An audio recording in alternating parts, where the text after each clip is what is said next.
या ठिकाणी प्रश्न बघा.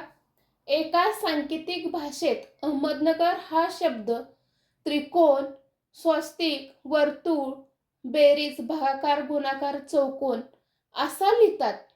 त्याच भाषेत अमन हा शब्द कसा लिहाल? तर या ठिकाणी काय बघा, काय करायचंय आपल्याला, अशा पद्धतीने प्रश्न आला की या चिन्हांच्या खाली काय करायचं, हे नाव देऊन घ्यायचं. म्हणजे या ठिकाणी बघा, अहमदनगर हे नाव काय करते मी, देते. अहमदनगर.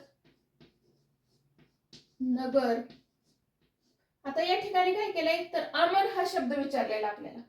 मग आता बघा, अमन या शब्दासाठी कोणती चिन्ह येतील? अ साठी काय आहे, तर त्रिकोण आहे. या ठिकाणी त्रिकोण देऊन घ्या. म साठी काय आहे, वर्तुळ आहे. आणि न साठी काय आहे, तर भागाकाराचे चिन्ह आहे. अशी चिन्ह अमन या नावासाठी आलेली.